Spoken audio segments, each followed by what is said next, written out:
Merci d'avoir accepté notre invitation pour notre média Logos, un média qui a pour but, je le rappelle, de mettre en avant la parole de spécialistes universitaires sur leurs travaux de recherche, mais aussi de fournir un regard, disons, éclairé sur les choses. Pour cet entretien aujourd'hui, nous allons parler du wokisme et des nouveaux mouvements sociaux, un sujet sur lequel donc, vous avez réfléchi, travaillé. Et avant de rentrer dans le vif du sujet et de lancer les premières questions, est-ce que vous pouvez vous présenter en quelques mots à ceux qui nous écoutent?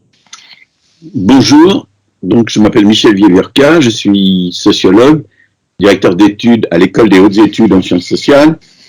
Je ne vais pas vous raconter ma trajectoire, sinon pour vous dire que j'ai effectivement beaucoup étudié les mouvements sociaux, les mouvements culturels, les anti-mouvements aussi, le terrorisme, la violence, le racisme, l'antisémitisme, et que j'ai passé à peu près toute l'époque du confinement et jusqu'à il y a peu à rédiger un livre qui s'appelle Métamorphose ou déchéance, où va la France, et qui est un livre qui essaie de voir comment, d'une part, les mouvements sociaux ont évolué depuis plusieurs dizaines d'années, et d'autre part, comment l'État s'est transformé et comment les évolutions des uns et de l'autre ont abouti à une situation que je trouve très, très préoccupante. Mon livre est édité aux éditions Rue de Seine. Fin de la publicité. Permettez-vous. Comme première question, on va amorcer le sujet sur quelque chose d'assez général, une question ouverte. Ouverte, même si je vais demander, disons, quelques précisions et disons, apporter des éléments supplémentaires pour qu'on ne s'éparpille pas trop. Mais d'abord, qu'est-ce que le wokisme? Quels sont, disons, les objectifs de lutte du wokisme? Et quand on parle d'objectifs de lutte, on peut même discuter, il me semble intéressant, de l'appartenance et de l'orientation politique, disons le périmètre également sociologique qui définit le wokisme. Alors, je pense qu'il faut partir des États-Unis. Non pas pour dire que les choses commencent là-bas et arrivent ici dans un mouvement simple et unidimensionnel, mais pour dire que le mot vient des États-Unis. C'est un mot woke, non pas wokisme, mais woke, qui est pas, c'est pas du bon anglais, hein, c'est de l'anglais, comment dirais-je, pas argotique, mais disons un peu ordinaire, un peu populaire, et c'est plutôt de l'anglais noir, des noirs américains. Et ça vient du verbe wake up, s'éveiller. Donc quand on disait aux gens woke, ça voulait dire éveille-toi, sois éveillé, donc prends conscience, mobilise-toi. C'était ça l'idée au départ de ce mot qu'on trouve depuis un certain nombre d'années. Il y a une ou deux chansons qui l'utilisent. Enfin, ça fait partie d'une certaine culture américaine. Et puis, depuis quelque temps maintenant, c'est un mot qui a été dénoncé aux États-Unis par les secteurs les plus conservateurs, parfois réactionnaires. Et là, on a parlé de wokisme, de wokisme. Et là, c'est un mot qui a pris une charge négative. C'est brusquement tout ce qui ne va pas dans des contestations, en particulier dans les États-Unis, dans les universités américaines. Alors, ça renvoie, si vous voulez, à l'idée qu'il y a des excès, des dérapages, de l'intolérance, du politiquement correct insupportable chez un certain nombre d'activistes, et que tout ça, il faut l'appeler wokisme. Ah, ça, c'est la naissance aux États-Unis. Et puis en France, personne ne s'en sert. Moi, je ne connais pas de militants de mouvements genre CRAN ou autre qui se seraient dit je vais utiliser ce vocabulaire. C'est un vocabulaire qui a été tout de suite utilisé de manière négative, disqualifiante, et qui s'inscrit dans, si je peux jargonner un tout petit peu, dans un système sémantique, dans un ensemble de mots qui tous sont à charge pour critiquer des excès, des dérapages qui en diraient long sur ceux qui les font et ceux qui les soutiendraient ou qui les laisseraient faire. Alors, quels sont ces dérapages? Alors, quel est ce système sémantique, si vous voulez, d'abord? Premièrement, évidemment, des gens qui mettent en avant l'idée de race noire, en réalité avant tout, pour promouvoir leur émancipation. Et donc là, on pourra en reparler, effectivement, des dérapages, des choses inacceptables. Moi, j'avais à l'époque soutenu le ministre Blanquer quand il avait été confronté aux premières manifestations visibles de ce phénomène. On pourra en reparler. Mais ça s'est étendu. ça s'est étendu à ce que les mêmes, d'ailleurs, qui dénoncent le wokisme, critiquent sous l'appellation cancel culture, la culture de l'annulation. Hein. Et là, alors c'est autre chose. C'est pas que les gens se manifestent en se mobilisant, en s'éveillant. C'est le fait que les gens, en se mobilisant, veulent détruire, nier, sans rien construire, mais en faisant disparaître des personnages, des événements de notre mémoire visible. Je vous en donne un exemple.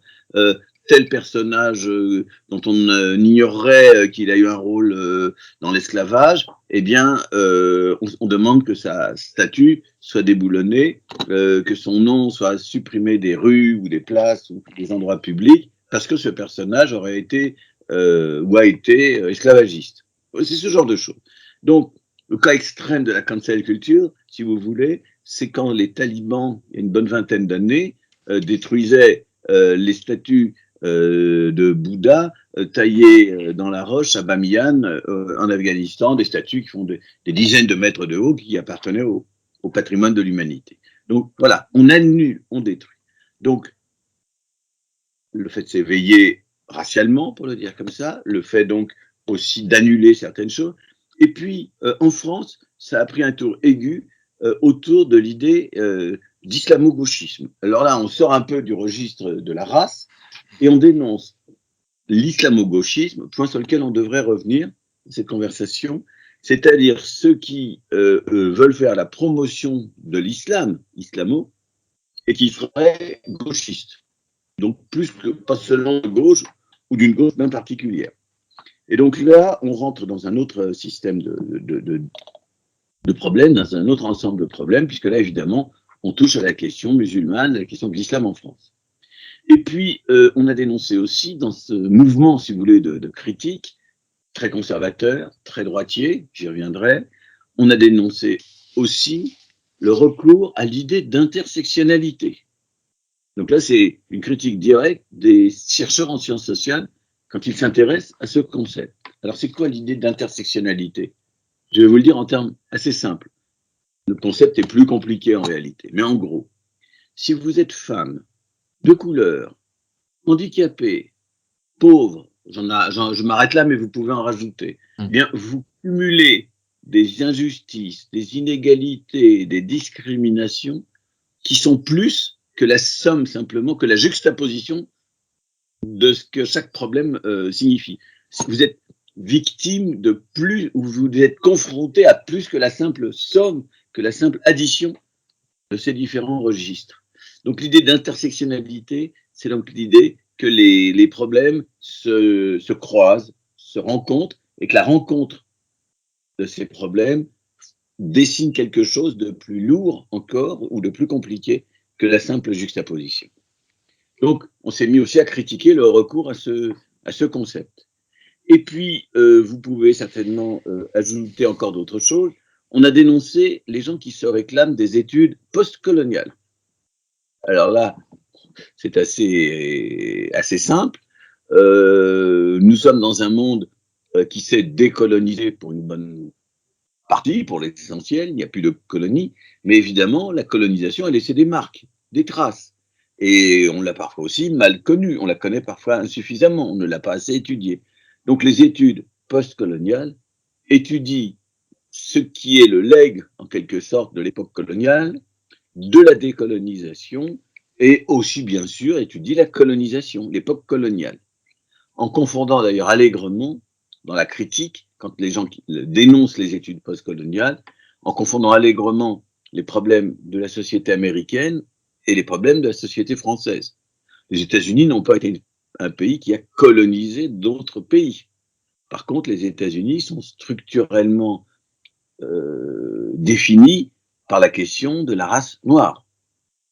La traite des nègres, pour parler comme on parlait à l'époque, évidemment, l'esclavage, puis la guerre de sécession, puis ce qui s'appelle les lois Jim Crow, c'est-à-dire des lois qui perpétuent le racisme malgré la victoire du Nord sur le Sud pendant la guerre de sécession. Enfin, toutes ces choses-là font qu'aux États-Unis, la question postcoloniale est d'abord et avant tout la question noire.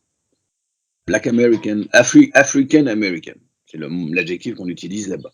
Alors qu'en France, la question post-coloniale, c'est la question de la décolonisation, de la colonisation, de la décolonisation et d'une immigration venue des anciens pays colonisés. Plus la question des Antilles, de la Réunion, de la Guyane, qui ressemble à un mélange des deux, de la question coloniale, mais française, mais aussi de la question américaine. Bref, donc ceux qui sont dans ce système de critique du woke critiquent aussi donc les post-colonial studies. Ils critiquent aussi en mélangeant tout les études décoloniales, comme si c'était la même chose. Donc là, il suffit d'être un tout petit peu attentif pour voir que ceux qui vous parlent de faire des études décoloniales parlent d'autre chose que ceux qui s'intéressent aux études post-coloniales. Excusez-moi de devoir être un peu précis. Les études, enfin le thème décolonial est en réalité une sorte de carrefour entre l'étude de l'impact de la colonisation et l'étude du capitalisme. C'est-à-dire ça prolonge un peu, comment dirais-je, une orientation intellectuelle qui a été dominée par quelqu'un qui est mort il y a 2 ou 3 ans maintenant, qui s'appelait Immanuel Wallerstein, qui a été le grand inspirateur côté critique du capitalisme de ces études décoloniales. Et donc c'est encore autre chose. Alors on peut trouver que les études décoloniales sont parfois un peu excessives, mais elles s'intéressent avant tout au capitalisme ou à l'impérialisme. C'est pas la même chose exactement que d'étudier l'impact de la colonisation dans un pays comme le nôtre. Alors j'en oublie certainement, mais voyez la chose importante, c'est que vous avez tout un registre de préoccupations, et je ne vous ai pas encore parlé des questions de genre, mais elles rentrent aussi dans tout ça.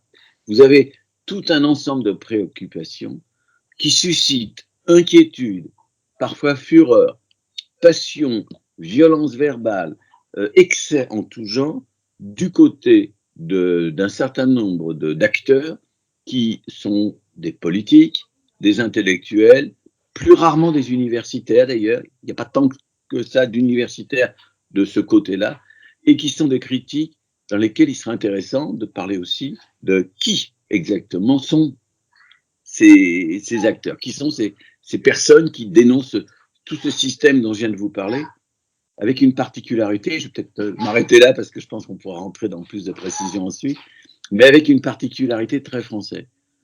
Tout ceci en France est dominé par la hantise de l'islam. Si vous retirez la hantise de l'islam, tout ce dont je viens de vous parler devient vraiment secondaire. C'est la hantise de l'islam qui est le cœur du problème. Derrière la hantise de l'islam, nous pourrions peut-être parler aussi de la question juive et de l'antisémitisme, car ces personnes-là ont une certaine approche. Et tout ceci est porté aussi par des gens qui cherchent à promouvoir un principe d'unité pour notre pays. Ils ne veulent pas qu'on traite, à mon avis, sérieusement d'un certain nombre de différences, d'un certain nombre de mouvements sociaux, d'un certain nombre de mouvements culturels, et ils ne veulent pas qu'on parle donc de ce qui fait la diversité du corps social.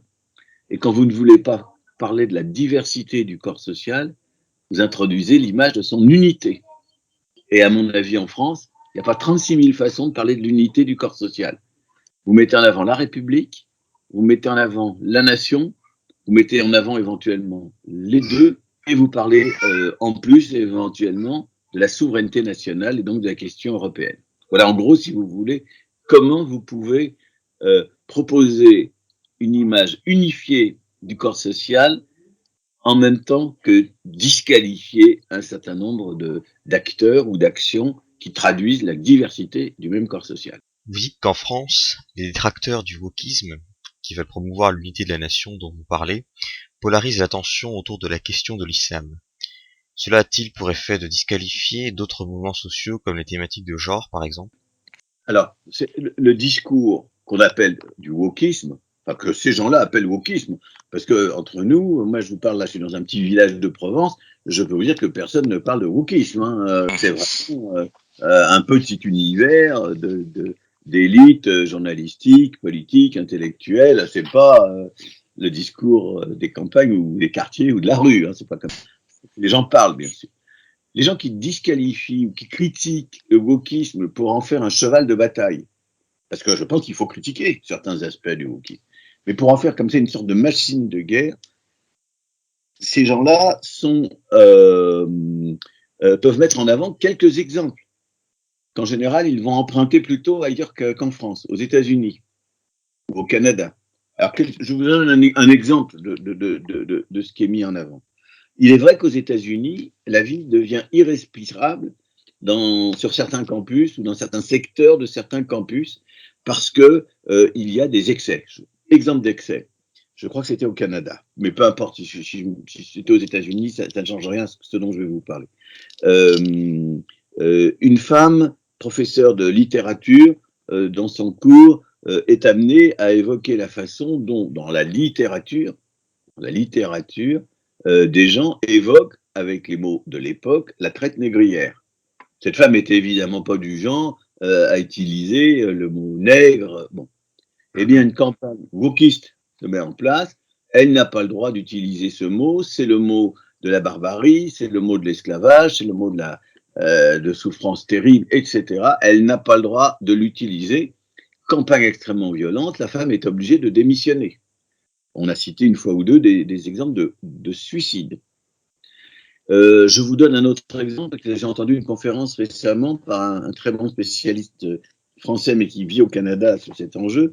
Il y a eu 2 pièces de théâtre aux États-Unis, au Canada, qui ont été l'objet d'une campagne, au Québec, qui ont été l'objet d'une campagne extrêmement violente de critique. La première pièce était une pièce qui concernait des Noirs. Et la deuxième pièce de théâtre concernait des Premières Nations. Vous savez, ces gens aborigènes ou autres qui étaient là avant tout le monde, si je peux dire, et qui ont été extrêmement maltraités, mis dans on en a parlé récemment, dans des pensionnats où on les obligeait finalement à perdre tout rapport avec une quelconque culture. Et enfin, ça a été des périodes terribles, terribles. Bon. La deuxième pièce était co-préparée, enfin co-montée, je crois, avec Ariane Mnouchkine. On ne peut pas soupçonner d'être fasciste ou réactionnaire. Donc, si vous voulez, dans les 2 cas critiques, vous n'avez pas le droit de donner à voir les choses de cette manière-là, sans acteurs noirs, on peut dire les gens qui critiquaient la première pièce, où des blancs, en gros, avaient le rôle de noirs, sans nous prendre en considération, etc. Bon.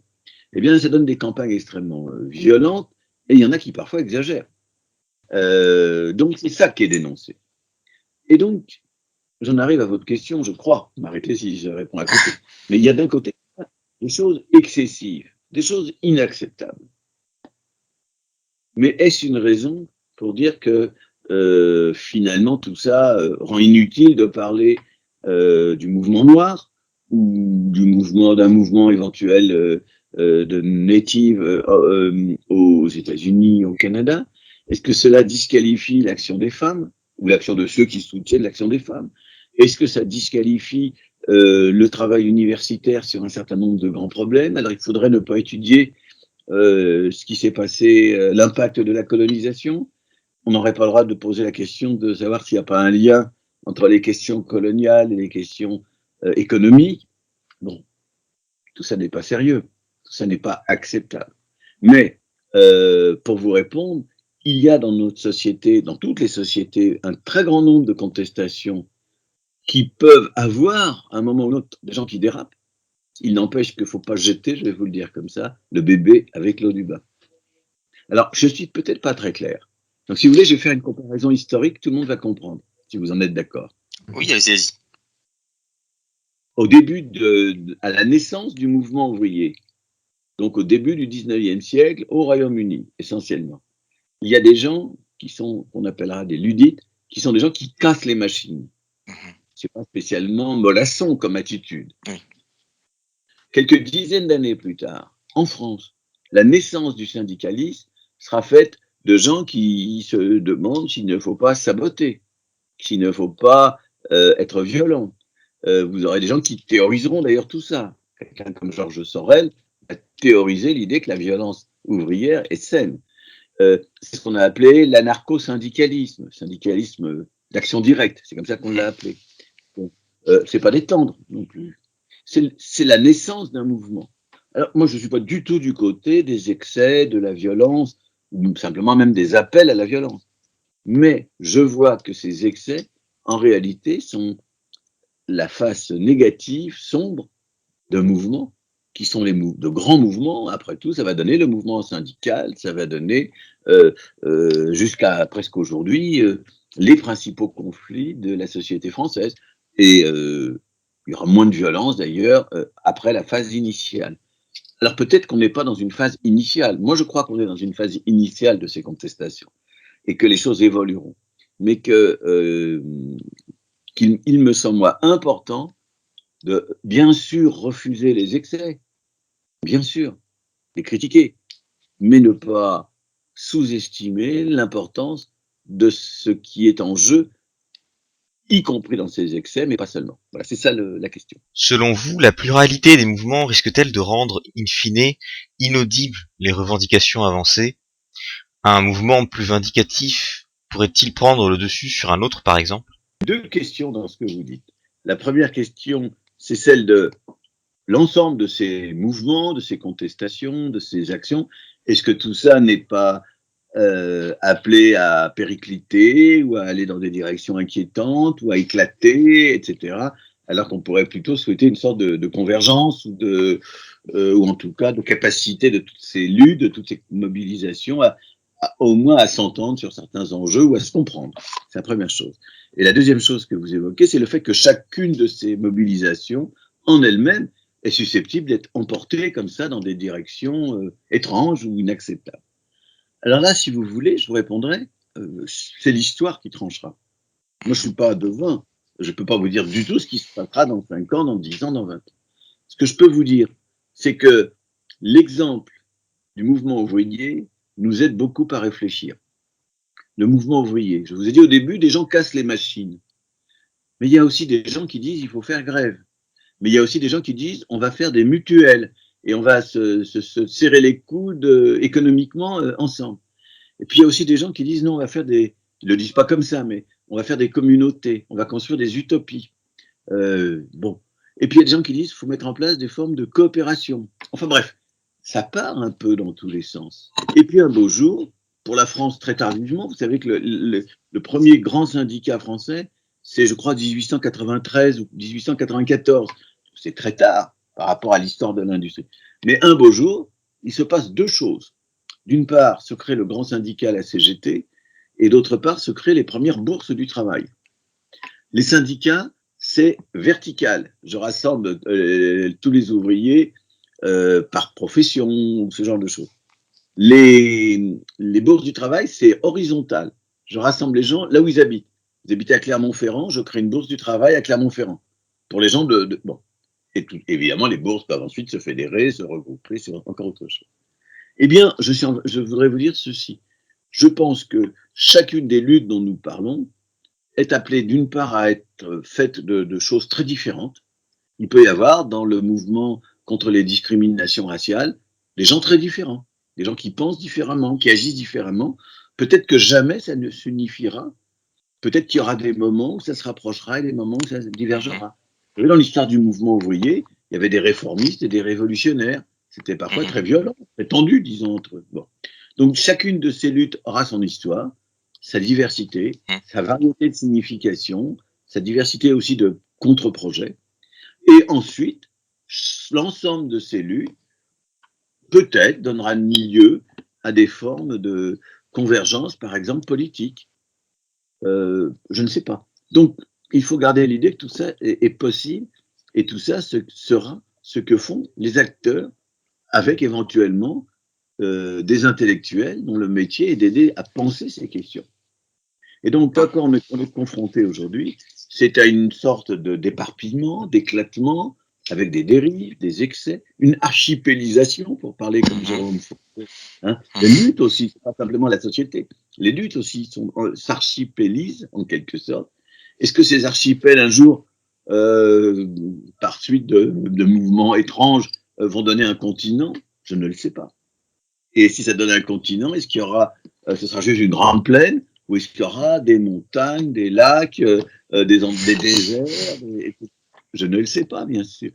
Mais voilà, il faut laisser ouverte la possibilité à l'histoire de se faire, et par conséquent,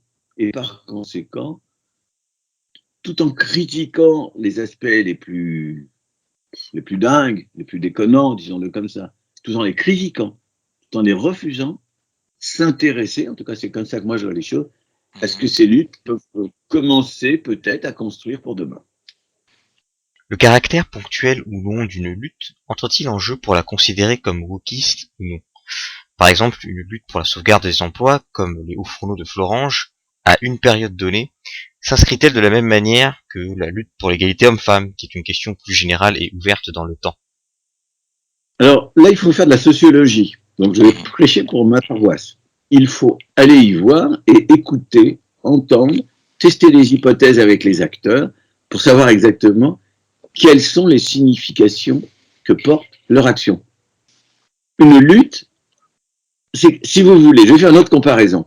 Imaginez que vous cherchez de l'or, c'est-à-dire, dans une lutte, ce qu'elle a de plus noble, ce qu'elle met en cause de plus important, le contre-projet le plus beau qu'elle puisse porter d'un autre type de société, d'autres types de rapports entre les humains, etc. Bon, mais vous savez aussi que dans cette... vous cherchez de l'or. Mais ça, c'est abstrait. En général, vous irez dans un endroit où il y a de la terre, des minerais, vous les ramasserez parce que vous pensez qu'il y a peut-être de l'or. Et puis ensuite, soit mécaniquement, soit chimiquement, enfin, vous utiliserez des procédés qui vous permettront de décomposer analytiquement votre minerai. Et vous verrez qu'il y a tant pour 1000 d'or, mais aussi toutes sortes d'autres choses. Peu importe lesquelles d'ailleurs. Eh bien, une lutte, c'est pareil. Dans une lutte, vous avez toutes sortes de significations. Les gens de Florange dont vous parlez, pour prendre un exemple historique très, très lourd et très important, ces gens-là, peut-être qu'ils veulent d'abord, ce qui est assez vraisemblable, sauver l'emploi. Mais peut-être que parmi eux, ils ont aussi le rêve d'un autre type de société. Le rêve, peut-être aussi qu'ils voudraient des lois différentes. Peut-être qu'ils voudraient des mesures de protection particulières, etc. Et donc, une lutte comme celle-là, la lutte de Florange, elle est intéressante pour le sociologue, elle est importante, et il va essayer de la décomposer pour voir quels sont les ingrédients, en quelque sorte, qu'il a. Et il va essayer peut-être aussi de se dire qu'est-ce que cette lutte présente de plus important, sociologiquement. Où est l'or? Où est l'or et où sont les éléments sans aucun intérêt? Bon.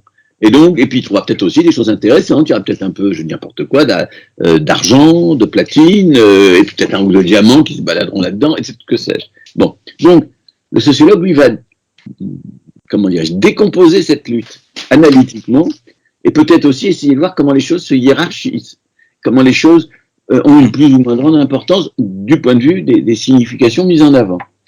Et bien voilà. Et donc, moi, je ne peux pas vous répondre, mais il est évident que dans les mouvements de femmes, il y a des dimensions de la plus haute importance sur les rapports entre humains, entre êtres humains, évidemment.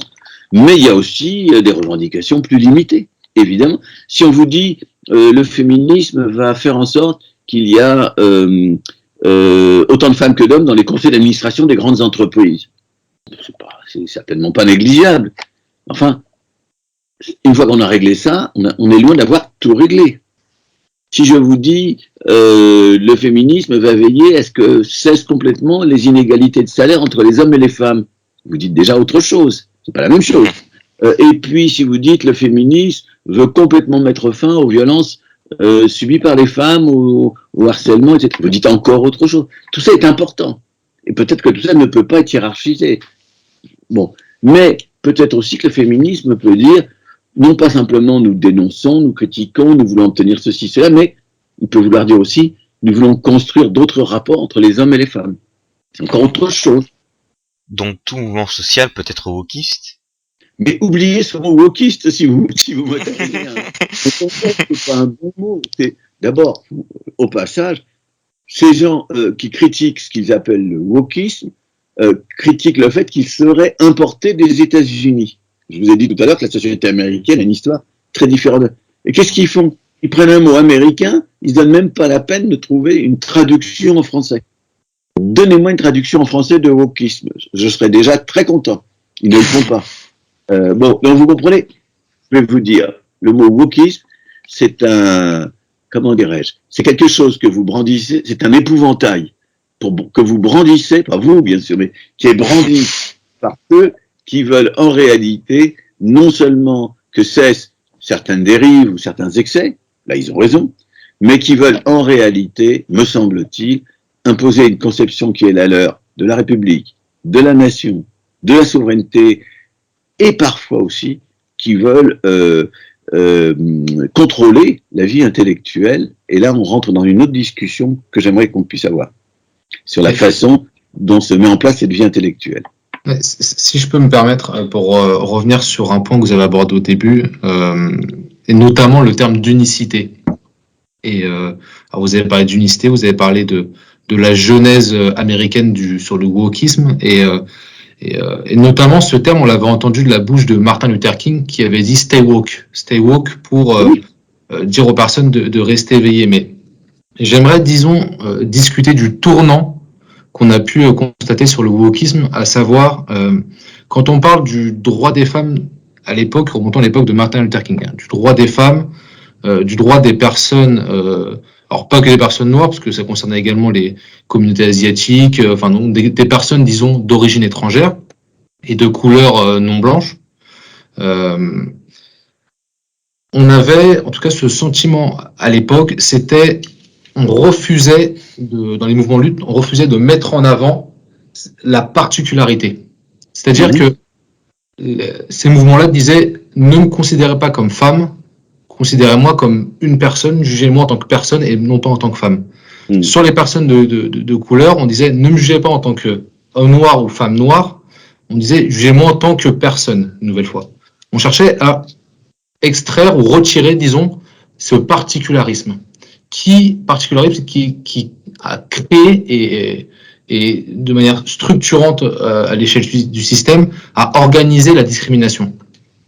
Aujourd'hui, le sentiment que j'ai quand on parle du wokisme, c'est que on a renversé cette chose-là et on a pris ce qu'il y a comme particularité et on l'a au contraire revendiqué. C'est-à-dire, je ne suis pas une personne. Moi, par exemple, pour ma part, on ne va pas m'identifier comme une personne avant tout.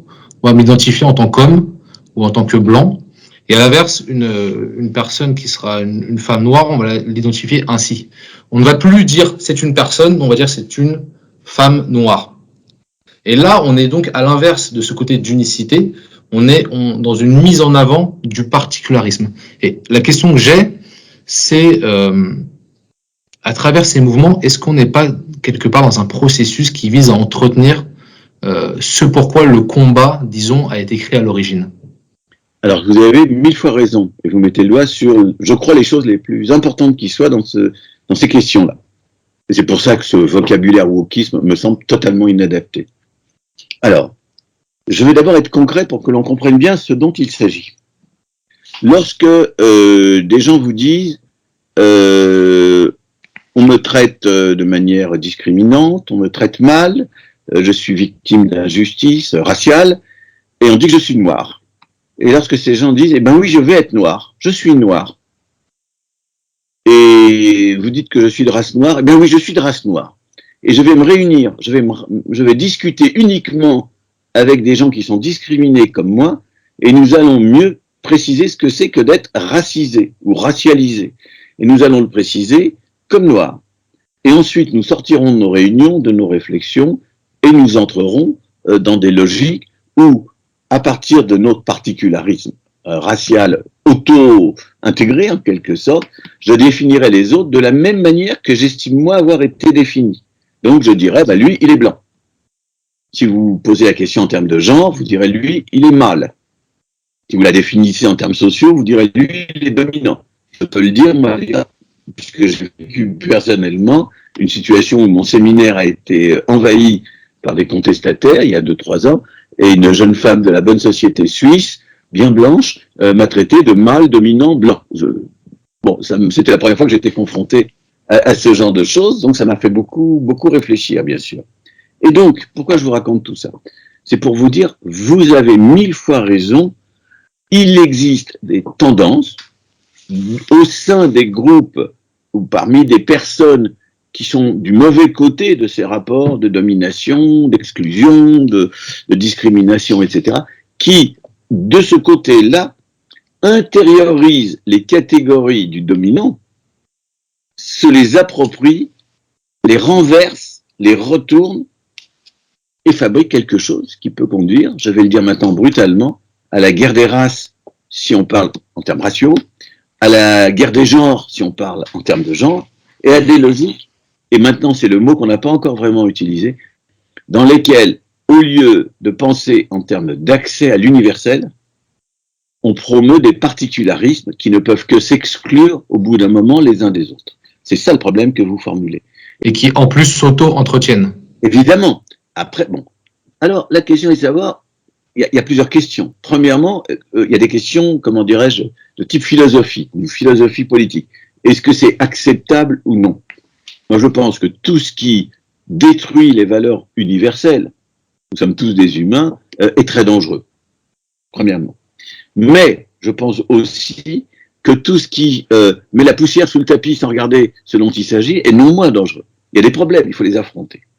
Et je ferai partie de ceux qui vous diront « Ok, vous avez le sentiment d'appartenir à un groupe racisé, racialisé, vous voulez discuter entre vous. Pourquoi pas? Ça ne me choque pas, mais à une condition.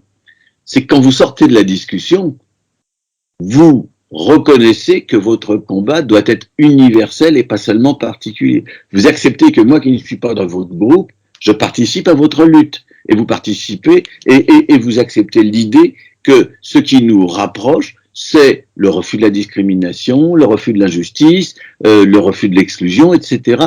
Autrement dit, ça ne me gêne pas que, à certains moments, les gens réfléchissent à partir d'une expérience partagée, peut-être même avec quelques excès dans la réflexion, mais à la condition que ça ne débouche pas sur des dérapages, des dérives, où il n'y a plus qu'un particularisme qui va s'opposer à d'autres particularismes.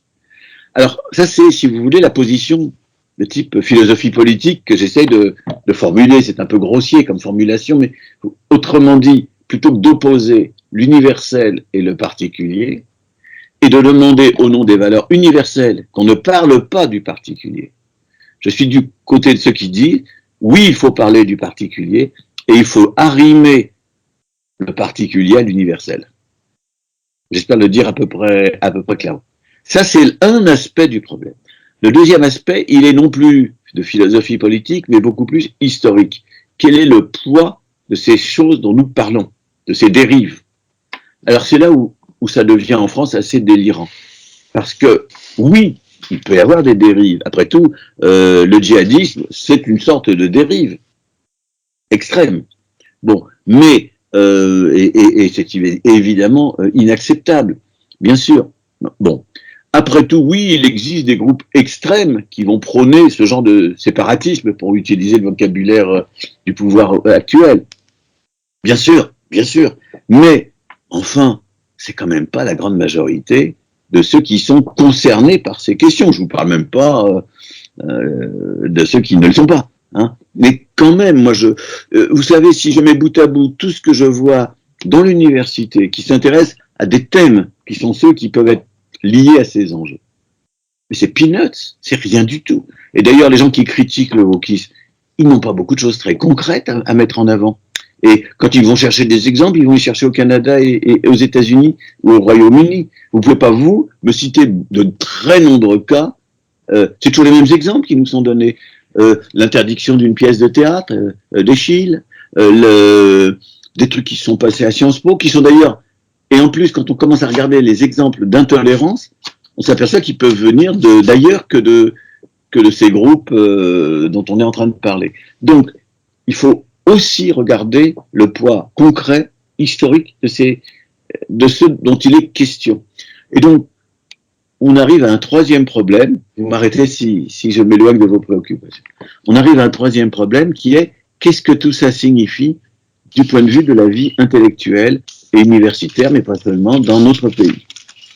Et moi, je voudrais vous dire mon sentiment très général. Je pense que ceux qui dénoncent le wokisme à longueur de temps, qui créent un observatoire du décolonialisme, par exemple. Ces gens-là, en réalité, fonctionnent de telle sorte qu'ils alimentent l'idée qu'entre eux et les extrêmes wokistes, ou soi-disant extrêmes wokistes, il n'y a plus rien. Ce sont des gens qui vous disent l'espace du débat intellectuel, du débat public, du débat politique, est telle qu'il faut choisir. Je vais vous le dire brutalement. Ou bien vous êtes islamophobe, ou bien vous êtes islamo-gauchiste. Et entre les deux, il n'y a rien. Et donc, pourquoi je vous dis ça? Parce que je vois que des gens comme moi, et je ne suis pas seul, mais j'ai été moi tout à fait victime de ces affaires-là, au lieu d'accepter l'idée qu'il y a un espace de débat entre les extrêmes, on me pousse comme si j'étais d'un côté extrême. Et on me traite de mâle dominant blanc et d'islamo-gauchiste. Bon, on peut discuter de tout ça, bien sûr, je suis certainement pas parfait. Mais enfin, me traiter d'islamo-gauchiste, c'était ridicule. Bon. Et c'est ce qui m'a été reproché. Bon. Et donc, si vous voulez, le problème, c'est qu'on tue le débat d'idées, et donc le débat politique, en disant, il n'est de choix qu'entre les extrêmes. C'est comme si je vous disais, il n'est de choix qu'entre Zemmour et les indigènes de la République, pour simplifier. Bon, il y a peut-être quand même entre les deux des gens qui ont d'autres choses à dire que ce que disent Zemmour, ce que disent les indigènes de la République. Mais vous avez raison de le dire, parce qu'on dirait que ça n'existe pas. Parce que quand on parle de ce sujet, j'ai l'impression que si on pose la question à une personne, êtes-vous woke ou non? Alors je ne sais pas si on peut poser la question comme ça, mais si on réfléchit à ce sujet, c'est soit on est dans la mouvance idéologique du wokisme, ou alors on est conservateur. Et il y a un manque du coup de champ des possibles, et du coup une fermeture du débat. C'est ce que vous dites quelque part, c'est que sur le plan intellectuel, on refuse de penser le sujet. Et chacun va quelque part lancer à la figure de l'autre le radicalisme que peut représenter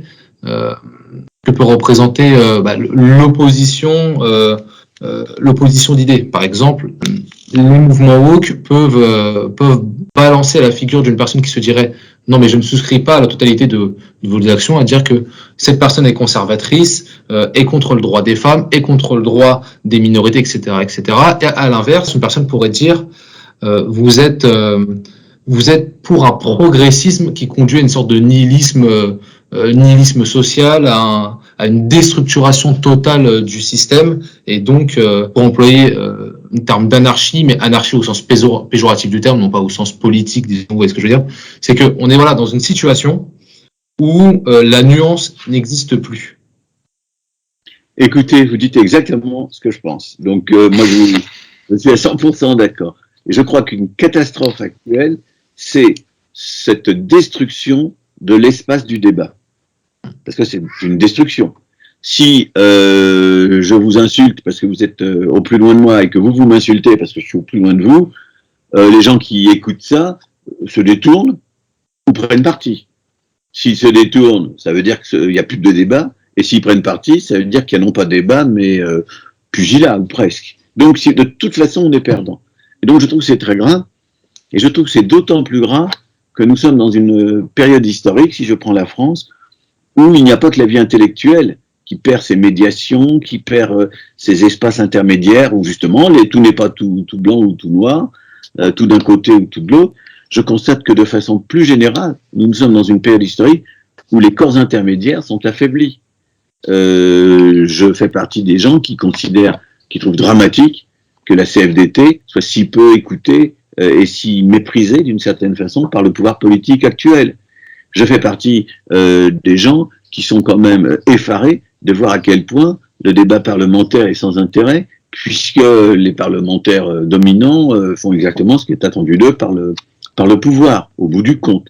Je suis atterré de voir qu'un certain nombre d'institutions sont disqualifiées, ignorées, ou moi je fais partie des gens qui ont soutenu la création de quelque chose pour se substituer à la destruction de l'observatoire de la laïcité.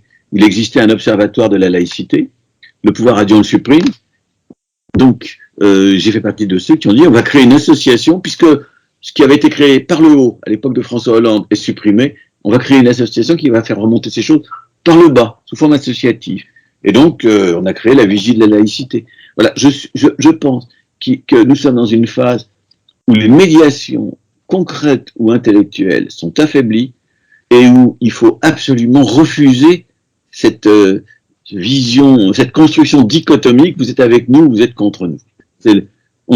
Si parmi les gens qui nous écoutent, il y a des gens qui connaissent un peu la philosophie politique, en particulier allemande, les gens deviennent schmittiens.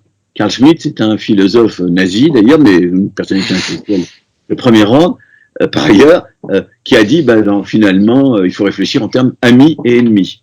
Et ben voilà, ce que construisent les gens qui vont aux extrêmes, c'est un monde où, si vous n'êtes pas mon ami, vous êtes mon ennemi. Et où il n'y a rien qui permette de réfléchir autrement. Donc, je pense même que nous n'avons pas intérêt à utiliser le mot de wokisme, parce que c'est un mot polémique. Hein, et moi, j'aimerais qu'on me donne un autre mot. C'est pas à moi de l'inventer, moi je ne l'utilise pas. Oui. Mais j'aimerais, voilà, parce que sinon, dès que je vous dis, vous vous rendez compte que on peut vous demander, êtes-vous wokiste ou non? Où va-t-on? S'il faut se définir publiquement comme étant ou non. Et puis demain, il y aura un sondage qui dira, je dis n'importe quoi, bien sûr, 43% de la population est wokiste et les autres, bon, et puis il y en a qui ne savent pas. Moi, j'espère qu'il y en aura beaucoup qui diront, je ne sais pas. Mais vous vous rendez compte, s'il faut dire, je suis wokiste ou anti-wokiste, où allons-nous? C'est extrêmement malsain. Et donc, je suis, si vous voulez, du côté de ceux qui voudraient que l'on retrouve le sens du débat. Mais c'est difficile. Quand on se fait insulter, et quand on se fait pousser, et quand des gens vous disent non, tu veux pas débattre, tu es du mauvais côté. Et on vous pousse comme ça à l'écart. Et qu'est-ce qui, selon vous, a conduit à ce qu'on en arrive à cette situation vraiment de bipolarisation, tu es pour nous ou tu es contre nous? Est-ce que c'est un processus qui s'est fait dans le temps ou est-ce que c'est inné finalement à un mouvement social, c'est-à-dire que un mouvement social se construit, on va dire, par opposition à une domination, et donc cette opposition crée de fait un bipartisme, c'est-à-dire un camp contre un autre, ou est-ce que il y avait possibilité à la base d'un mouvement social d'être un peu plus dans le dialogue et cela s'est détérioré progressivement? Comment vous diriez que ça s'est passé Là, pour la France, j'introduirai une hypothèse. Oui, bien sûr. J'introduirai une hypothèse historique que je vais vous présenter de façon un peu simpliste, mais au moins, je crois qu'elle permet de réfléchir. On est sorti d'un type de société et on est en train d'entrer dans un autre type de société. Et moi, je pense que le type de société dont nous sommes sortis, c'était la société industrielle, avec son grand conflit qui opposait le mouvement ouvrier et les maîtres du travail, pour le dire comme ça, et qui donnait sens à beaucoup d'autres choses.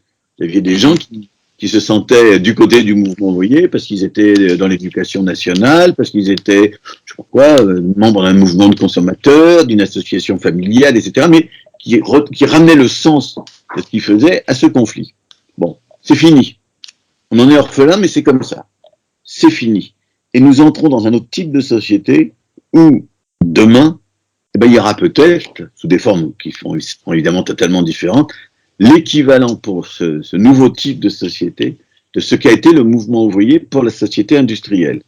Et donc nous sommes dans cette période de creux, si vous voulez, où le vieux mouvement n'en finit pas de disparaître, avec des moments où ce qui reste de capacité d'action devient plutôt défensif, voire corporatiste. Regardez les mobilisations sur les retraites, par exemple.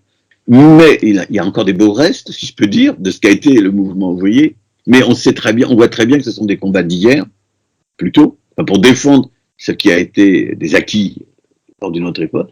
Et puis on voit aussi émerger, comme ça, des nouvelles contestations qui nous indiquent qu'on rentre dans un nouveau monde. Moi, j'ai été très frappé que pendant la pandémie, quand on ne pouvait pas sortir, quand il était vraiment très difficile de dégager du confinement, des gens aient réussi à se mobiliser sur le climat. Des gens aient réussi à se mobiliser en tant que femmes. Il y a eu des mobilisations.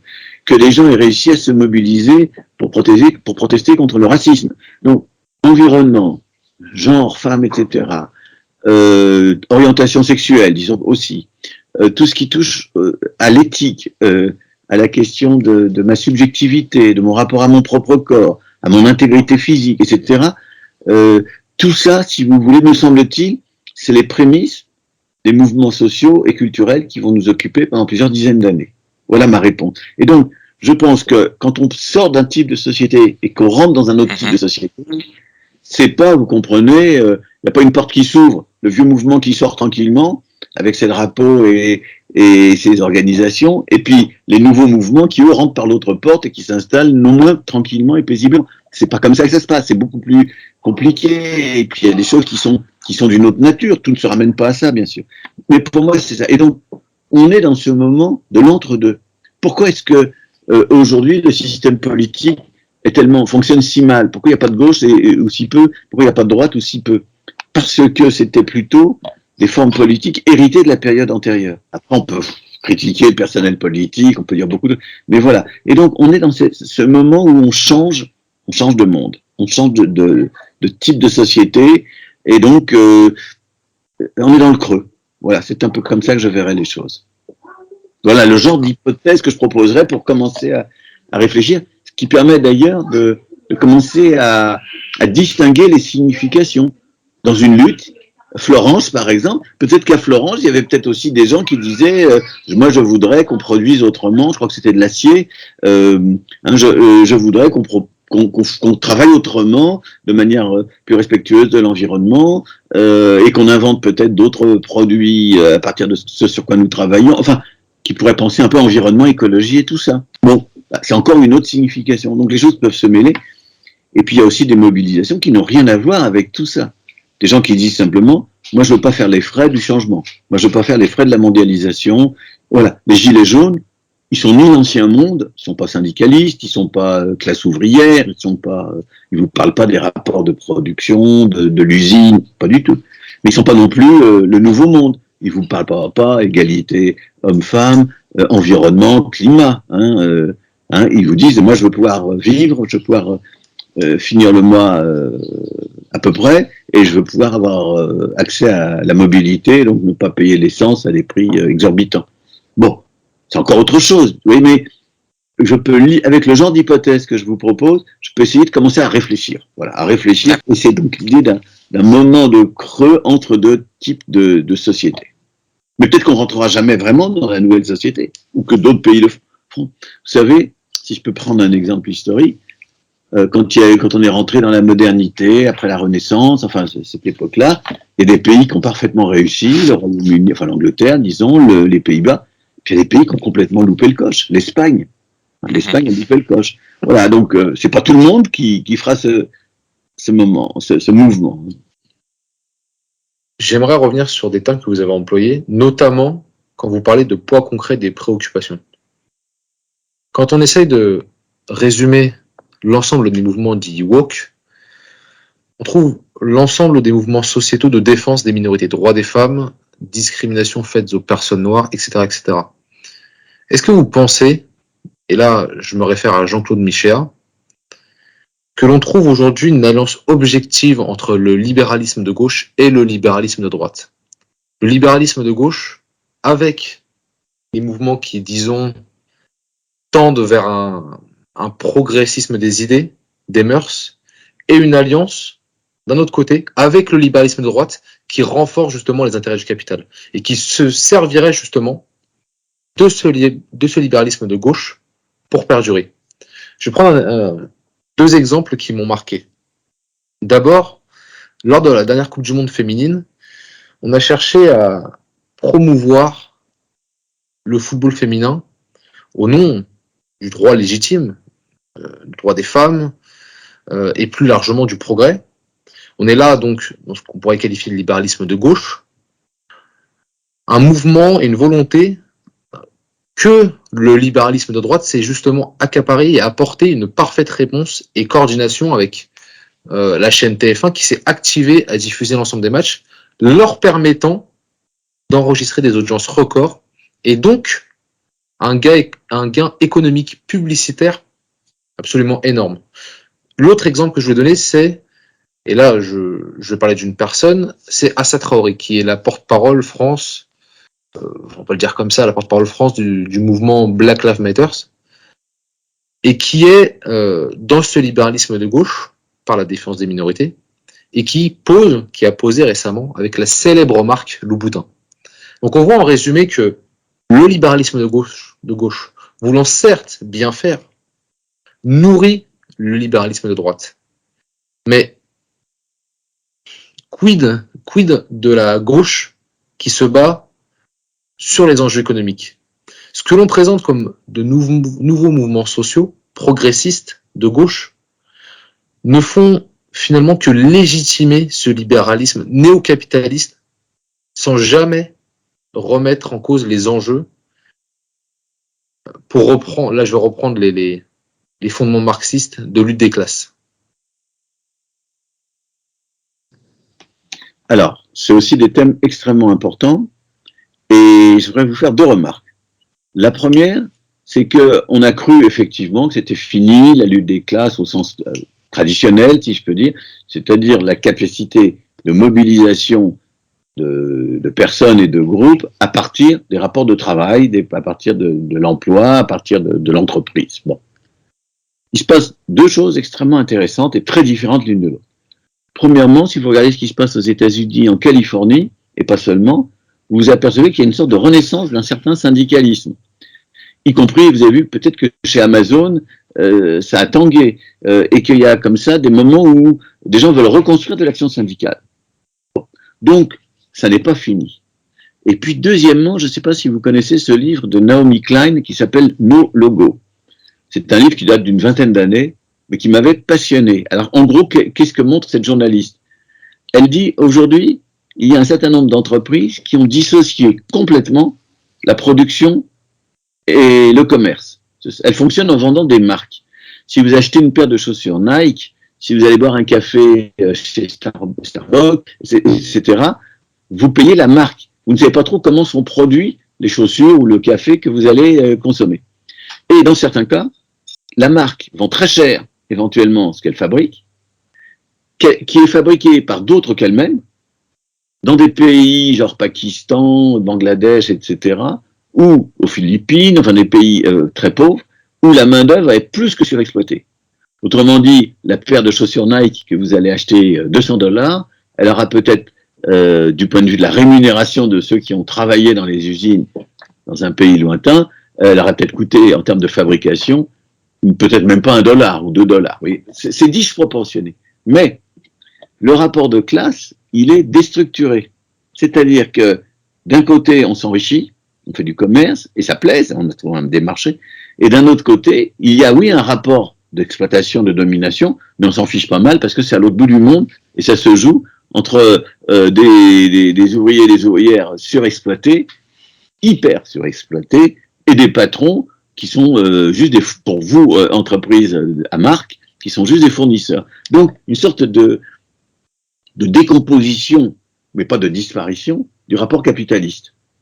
Donc, pour ces 2 raisons, si je regarde les choses globalement, avec les exemples que donne Naomi Klein, c'est vraiment un livre intéressant. Et d'un autre côté, si je regarde ce qui renaît ici ou là, je pense qu'on n'en a pas fini avec ce thème. Mais qu'aujourd'hui, les thèmes qui sont au cœur des mobilisations que je crois moi les plus porteuses d'avenir sont des thèmes qui sont d'une autre nature. Et donc, un des grands problèmes pour l'avenir, ça sera non pas comment faire en sorte que les nouveaux thèmes l'emportent complètement, mais comment faire en sorte que les nouveaux thèmes soient articulés à ces questions que vous avez appelées de lutte des classes, ou qu'on peut appeler de travail, de rapport de domination, etc. Mais il y aura une particularité nouvelle.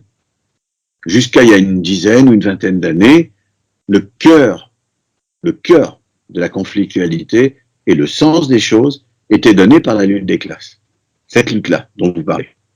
Je pense qu'aujourd'hui, ça en fait partie, mais c'est pas le sens auquel tout le monde va se rattraper. Si vous êtes militant, écologiste, féministe, etc., si vous êtes intelligent, vous direz oui, je souhaite que mon action puisse s'articuler à celle des gens qui travaillent en usine ou ce genre de choses, bien sûr, mais vous ne direz pas le sens de mon action est surdéterminé par cette lutte des classes qui se joue dans les usines, machin. Vous voyez, c'est ça la différence avec l'époque précédente. À travers ma question précédente, je ne veux pas hiérarchiser les combats. Néanmoins, pour parler trivialement, comme dirait l'autre, les personnes reconnaîtront, les rapports de lutte des classes ne sont plus des enjeux, des sujets, disons, à la mode. C'est le sentiment c'est le sentiment collectif, à l'inverse de ces nouveaux mouvements sociaux, de ces mouvements qu'on trouve dans le wokisme, qui, eux, sont les mouvements portés, revendiqués aujourd'hui, en 2021-2022. Alors, bon, je pense qu'il y a des entreprises très différentes. Moi, je connais pas le boutin comme réalité de travail, comment on fabrique les chaussures. Le boutin, est-ce que les patrons sont d'horribles esclavagistes qui font travailler eux, ou est-ce qu'au contraire, ce sont des gens qui ont une politique sociale très ouverte? Je ne le sais pas. Donc, je regarderais bien ils sont peut-être très bons en termes de rapport avec leurs travailleurs, mais ce sont des marques qui sont porteuses du capitalisme. On peut citer d'autres marques qui sont peut-être critiquables par rapport à leurs travailleurs, mais elles sont quand même des représentantes et des symboles de ce capitalisme-là. Alors, moi, ce que je pense sur ces choses-là, c'est que les réalités des revendications syndicales ou ouvrières ou du travail ne sont plus le cœur de la vie collective. C'est ce que je vous disais il y a un instant. C'est là. Bon. Ça ne veut pas dire que ça n'existe pas, que c'est secondaire, qu'il ne faut pas s'y intéresser, etc. Il faut s'y intéresser. Et donc moi, si j'étais porte-parole d'un de ces nouveaux mouvements culturels, je ferais très attention, et je pense que la personne dont vous parlez fait très attention, avec qui je m'acoquine. Si demain on veut lui dire, écoutez, vous êtes accoquiné avec, regardez comment on travaille dans les ateliers de chaussures de Louboutin, regardez à quel point c'est lamentable. C'est une chose. Mais si on lui dit, si monsieur Louboutin peut lui dire, écoutez, vous avez raison d'être avec nous, parce que regardez comment nous respectons nos salariés, et regardons, nous ne exploitons pas de la main-d'œuvre au bout du monde, et il y a la participation aux bénéfices. C'est pas la même chose. C'est pas la même chose. Et ce qui se passe, c'est qu'aujourd'hui, une entreprise est bien plus soucieuse, si elle est sur un marché, évidemment, est bien plus soucieuse son image, de sa position sur le marché que de l'image sociale qu'elle peut donner. Mais si elle donne une mauvaise image sociale, c'est une catastrophe. Et vous savez, je vous ai parlé du livre de Naomi Klein. Elle décrit, c'est très intéressant, elle décrit des mobilisations un peu partout aux États-Unis, dans des universités, dans des couches moyennes, chez les couches moyennes et autres, de gens qui disent, ben oui, c'est inacceptable que telle marque engrange de tels profits, en réalité, sur le dos de personnes qui vivent à l'autre bout du monde.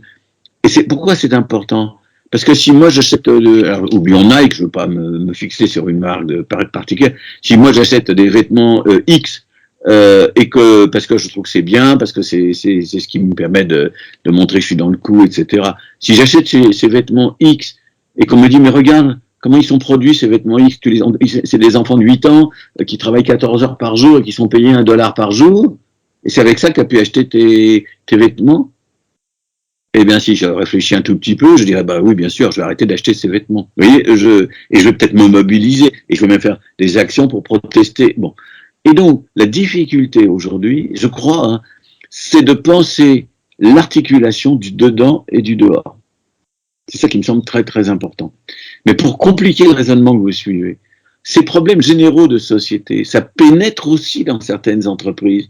Vous avez des entreprises qui font très, très attention à ne pas apparaître comme polluantes, à ne pas apparaître comme injustes s'il s'agit des femmes et par rapport aux hommes, de leur salaire, qui font très très attention. C'est vrai qu'aux États-Unis, c'est pas le cas en France, mais aux États-Unis, la législation oblige à ce qu'on produise, à ce que les entreprises produisent des statistiques, et à ce que ces statistiques montrent qu'elles font des progrès en matière ethnique, pour ne pas le dire autrement, ou raciale si vous préférez. Mais c'est très important. C'est très important, parce que il y a des entreprises qui s'y conforment, là qui essaient de contourner, il y en a qui, bien sûr. Et donc, la question c'est que les problèmes du dehors, les injustices, les discriminations, sont aussi vécus comme des problèmes intérieurs. Mais c'est pas les problèmes habituels dont s'occupent les syndicats. Les syndicats, ils savent négocier beaucoup de choses, mais c'est pas facile pour des syndicats de dire nous on veut faire de la discrimination positive dans l'entreprise. C'est pas tout à fait la culture ouvrière ou la culture syndicale, même s'il y en a qui font des efforts. Donc, pour vous répondre, je crois qu'il est important de marquer que les problèmes ne sont pas identiques, qu'il y a des différences, mais que le rôle, et c'est peut-être d'abord le rôle des politiques et des intellectuels, c'est de penser les éventuelles articulations, pas la confusion, pas la fusion, pas la dissolution, mais une certaine articulation, une démobilisation sur ces enjeux. Or, c'est ce que j'entends, moi, un petit peu quand j'entends dire il faut une gauche à la fois sociale, écologiste, etc. Mais il y a un petit peu de cette idée-là dans l'air, un petit peu. Après, il faut voir comment ça se traduit concrètement. Mais c'est la compréhension que tout ça, c'est pas simplement il faut que la classe ouvrière prenne le pouvoir. Parce que, excusez-moi de faire un peu trop d'histoire peut-être, mais n'oubliez pas ce qu'était le discours du mouvement ouvrier. Ça a pris quand même, c'était quand même, alors dans les formes extrêmes, la dictature du prolétariat. C'était quand même, bon, il y avait le personnage important, c'était l'ouvrier, c'était le prolétaire. Il y a une phrase que j'adore de Marx je crois que c'est Marx et Engels, ou Marx tout seul, je ne sais plus. C'est, on se libère, je crois que c'est dans le manifeste, du Parti communiste, il y a une phrase qui dit, en se libérant de ces chaînes, le prolétariat libérera l'humanité tout entière. C'est superbe comme idée. Et ça veut dire priorité absolue au combat ouvrier. Donc, voilà, je crois qu'on ne peut plus en être là. On ne peut plus en être là, mais il faut bien se rappeler ce que ça a été. Mais ça, alors, par rapport à cette phrase, c'est justement la vision du primat, du postulat selon lequel la condition économique va déterminer le découlement et l'organisation sociale et la place sociale de chaque individu. Mais est-ce que justement, pour en venir à la question que je vous posais justement quand je vous parlais d'alliance, quand je vous parlais de mouvement du libéralisme de droite, j'aurais pu parler de dominant au sens économique du terme. Et ça va avec ce que vous venez de dire il y a quelques instants, parce que est-ce que finalement les dominants, donc j'entends par là le système capitalisme, le libéralisme économique, est-ce qu'ils n'utilisent pas et ne se servent pas de cette caution du libéralisme de gauche pour se perpétuer? Parce que, pour revenir à ce que je disais sur le fait qu'aujourd'hui le terme de lutte des classes est devenu ringard, mais devenu ringard en termes dans l'esprit des gens, dans l'esprit des personnes, dans les mouvements, dans les actions à mener. Mais parce que il y a une émergence de ces nouveaux mouvements sociaux, de ces mouvements qu'on trouve dans le wokisme, et que le capitalisme arrive à s'accaparer et à faire alliance et à mettre en commun pour justement faire perdurer son système. Alors, je suis d'accord avec vous sur l'idée que le capitalisme perdure, évidemment. Mais je pense que le capitalisme se transforme considérablement et que il s'adapte à des évolutions générales. Et donc, je pense que le capitalisme aujourd'hui, dans certains domaines, c'est peut-être pas vrai dans tous les domaines, mais que le capitalisme, dans certains domaines, a su transformer les modes d'organisation du travail. Après tout, vous savez, il y a encore 30 ans, le taylorisme était roi. Les grandes forteresses ouvrières, il y en avait encore. Tout ça, c'est fini. Bon, je ne dis pas du tout qu'il n'y a plus du tout de taylorisme. Si, il y en a encore. Et il y a encore des cadences, et il y a encore du travail quasiment à la chaîne, même si on ne l'appelle plus comme ça. Bien sûr. Mais il y a quand même eu d'énormes évolutions, et le capitalisme a mis en place des nouvelles formes de management, d'organisation du travail, et les choses ont beaucoup évolué. Ensuite, mais le capitalisme, moi je vais vous dire, quand j'étais étudiant, le capitalisme, quand il fallait le définir, mes profs me disaient, le capitalisme, c'est des rapports de production qui se jouent dans l'usine et dans le travail, et c'est l'exploitation ouvrière. Et j'avais beaucoup d'intérêt à lire Marx et à essayer de comprendre ce que c'était que la plus-value, le prélèvement de la plus-value, des choses comme ça. C'était ça le capitalisme. Je pense qu'aujourd'hui, le capitalisme, c'est encore ça, mais c'est aussi beaucoup d'autres choses. C'est pas simplement l'exploitation brutale des travailleurs. Ça l'est, c'est pour ça que j'ai évoqué ces pays pauvres où ça se passe comme ça, mais c'est aussi le détour par la consommation. Le capitalisme, à la naissance, la consommation, c'était pas un problème important pour lui. La consommation, on cite souvent Ford, c'est-à-dire Ford qui s'aperçoit qu'il est intelligent de faire en sorte que ses ouvriers puissent acheter des voitures plus tard. Enfin, que les ouvriers en général puissent acheter des voitures. Et donc l'idée, c'est le Fordisme. C'est-à-dire que le capitalisme va se perpétuer par un détour de consommation. Bon, c'était pas le cas au départ. Et donc oui, le capitalisme, c'est la consommation, c'est le marché, c'est la séduction c'est la manipulation des besoins, c'est la publicité. Regardez les budgets publicitaires, à quel point c'est devenu gigantesque. Bon, et donc ça prend d'autres formes.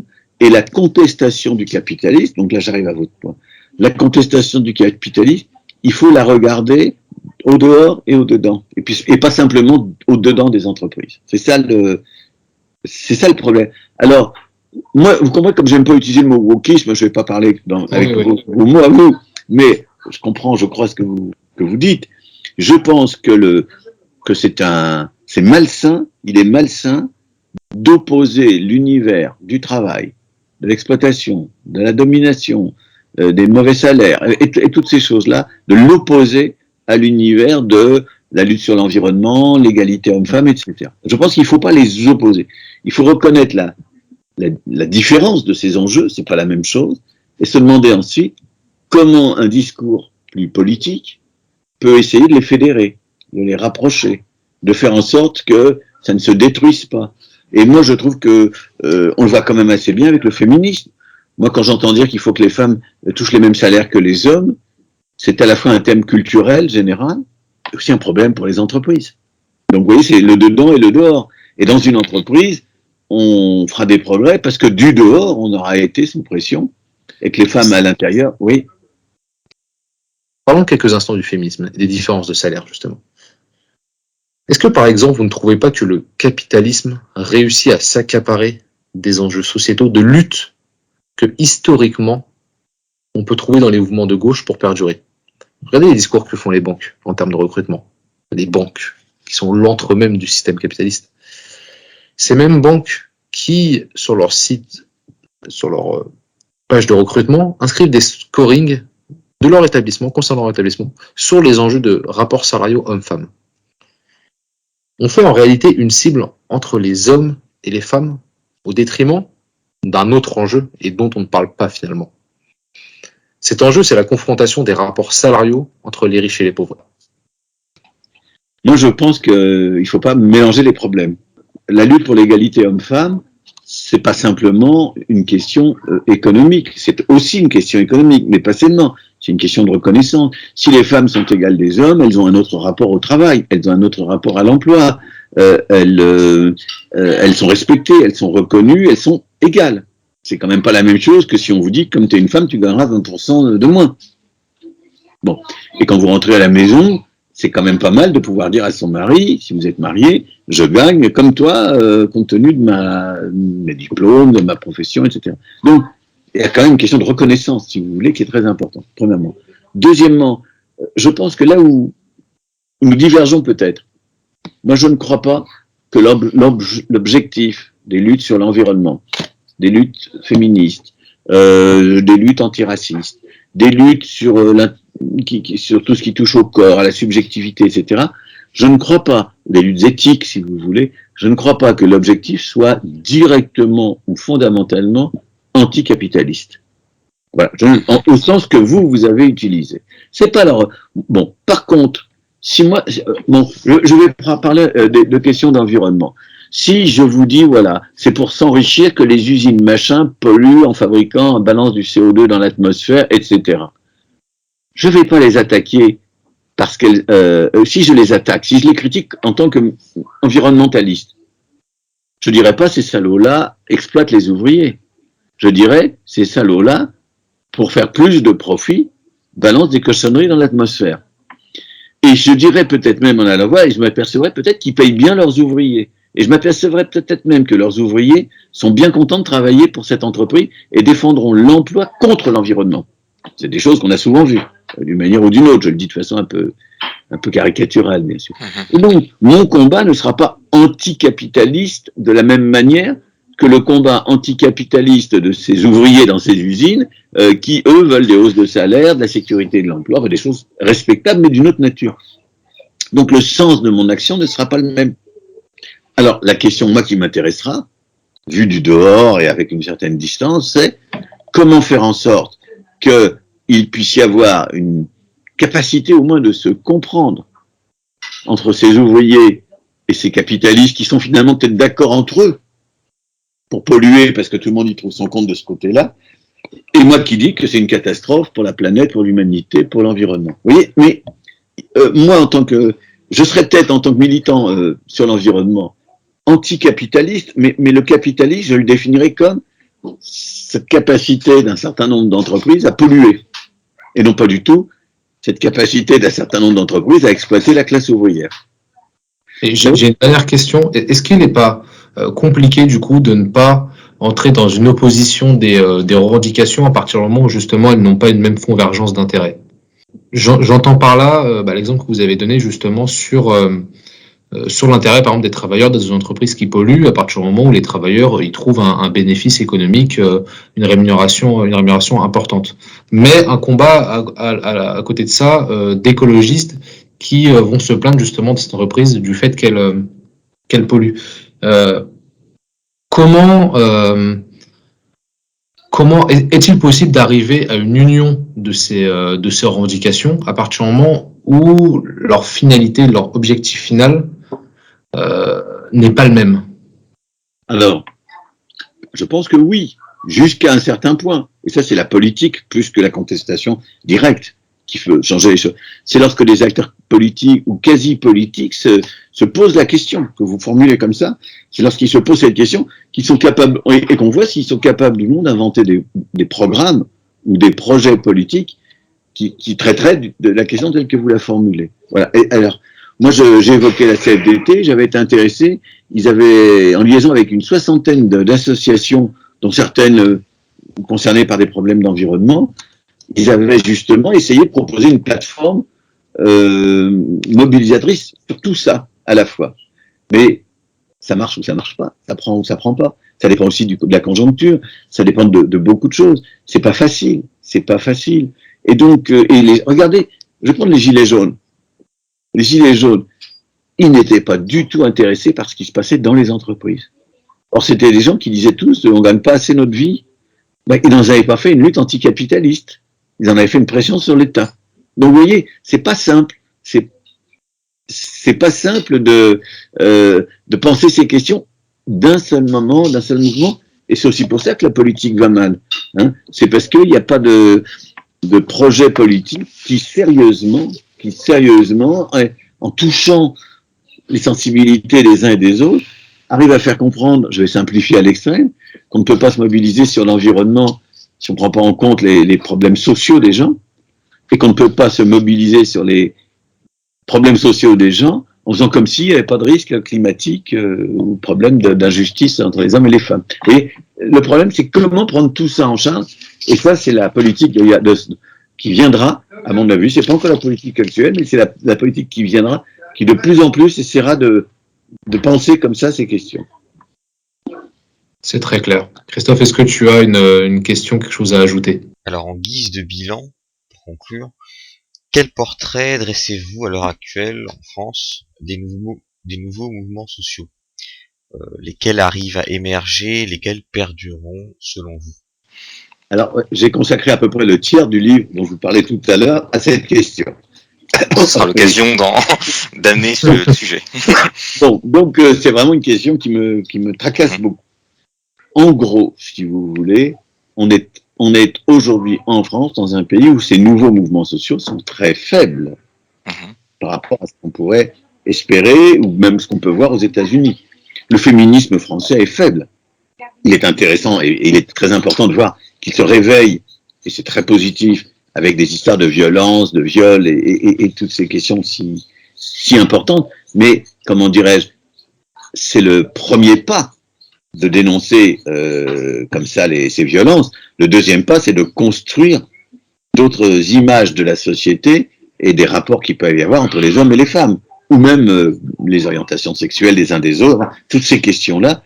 Et je trouve que le féminisme n'est pas très fort.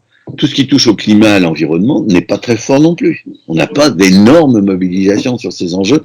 Et donc ma réponse, si vous voulez, c'est que premièrement, les nouveaux mouvements féministes, c'est ceux-là qui sont les plus visibles quand même, environnement, sont faibles. Bon. D'accord. Bon. Par rapport, moi j'ai connu des grosses manifestations antinucléaires, par exemple, énormes, contre des centrales nucléaires, énormes. Bon, premièrement. Et deuxièmement, les mouvements les plus visibles sont parfois inquiétants.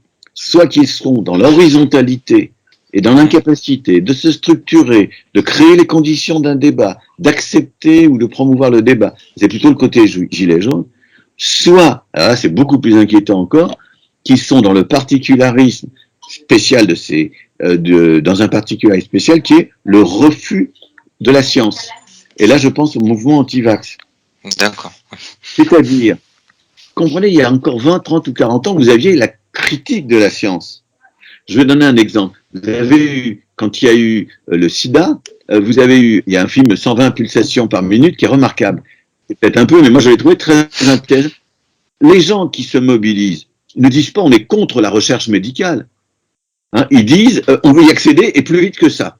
Ah, c'est quand même bon. Aujourd'hui, les anti-vax, ils disent on croit pas à ce que nous raconte la science, la médecine. Donc c'est ça qui me semble très inquiétant. Et donc entre des mouvements horizontaux qui n'arrivent pas à se structurer ou qui ne veulent pas ou qui ne peuvent pas se structurer, et des mouvements qui deviennent des anti-mouvements en réalité, pour le dire comme ça, je suis assez inquiet. Et donc je pense que nous sommes loin d'avoir des mouvements puissants. En 68, il y a quand même eu, puisque vous posiez la question tout à l'heure de la convergence finalement des mouvements, vous avez eu quand même quelque chose d'unique en France. Le mouvement étudiant et le mouvement ouvrier, la main dans la main. Les étudiants ont tordu le bras aux responsables syndicaux, à la CGT, au Parti communiste, qui n'étaient pas tellement contents. Mais quand même, vous aviez en même temps le mouvement de la vieille société et le mouvement de la nouvelle société qui bon, et depuis, on n'a jamais revécu ça. On n'a jamais revécu ça. Bon, bah écoutez, merci pour... Merci beaucoup. Merci pour merci pour l'ensemble de ces réponses. Et puis, écoutez, juste une dernière question qui prendra quelques secondes. Est-ce que vous avez une personne, un collègue, une connaissance, quelqu'un à nous conseiller et un sujet que vous aimeriez nous voir traiter? Ça peut être donc un sujet de sociologie, d'actualité politique, d'histoire, de philosophie, peu importe, dites-nous. Nous sommes tout oui. Vous prenez quand même au débeauté, là. Au passage, pendant que vous réfléchissez, le livre dont vous avez parlé de Naomi Klein, je ne l'ai pas lu. En revanche, je suis en train de lire La stratégie du choc qu'elle a écrit, qui est également très très intéressant. Ah bon? Bon, ouais, oui. Je ne l'ai pas lu, par contre. Donc, je vous le conseille celui-ci. Ouais. Bon. Écoutez, moi, je vais vous dire, ce qui m'intéresserait, c'est pas vraiment tel ou tel problème. C'est que vous introduisiez davantage, je ne sais pas ce que vous avez fait avant, donc ce n'est pas une critique, hein, dans la vie intellectuelle, davantage de perspectives internationales et globales. Que vous nous aidiez à sortir du côté franchouillard de nos réflexions. Ouais, écoutez, alors, ça c'est prévu parce qu'on a prochainement des entretiens avec des spécialistes prévus sur le sujet de la guerre économique, alors qui prennent un côté économique mais international. Et qui va aborder notamment cette fausse amitié existante entre la France et les États-Unis sur justement les différentes lois et réglementations qui peuvent exister et qui mettent en avant justement une espèce de guerre économique qui existe entre ces deux pays. Très bien. Voilà, mais tout ce qui ouvre à l'international, mais c'est pas la même chose que le global. Global, ça veut dire qu'il y a des logiques planétaires. Les problèmes sont voilà. International, ça veut dire ce qui se passe entre la France et les États-Unis, ça débouche sur des comparaisons. Voilà, plus vous ouvrez, il y avait un sociologue allemand qui est mort il y a 5-6 ans que j'aimais beaucoup, qui était un très bon ami, qui s'appelait Ulrich Beck, et il dénonçait ce qu'il appelait, j'avais adoré la formule, le nationalisme méthodologique. C'est-à-dire le fait que dans les sciences sociales, économiques et autres, trop souvent, la méthode de travail repose sur l'enfermement dans le cadre de l'État-nation. Ouais. Voilà. Et donc, ça, voilà. Donc ce serait plutôt, il y a le vœu que vous circuliez entre, évidemment, on est en France, mais entre le point de vue des problèmes vus depuis la France et la capacité de les voir aussi de façon globale et internationale. Ça, c'est pour moi un plus, vraiment. Oui, on a parlé du wokisme, allez voir un peu ce qu'il en est ailleurs, vous verrez que c'est très différent. Et puis, alors, si j'ai un vœu à faire, arrêtez d'utiliser ce mot, qui est vraiment... c'est le mot de nos adversaires. C'est le mot de nos adversaires. Ça permet de ne pas parler des vrais problèmes. Et après, on va vous dire, est-ce que tu es wokiste ou pas? Ok, bon écoutez, merci beaucoup pour... Merci beaucoup en tout cas. Ouais. Intéressant. C'était un plaisir. Et puis à une prochaine. À bientôt. Comme vous voudrez. Au revoir.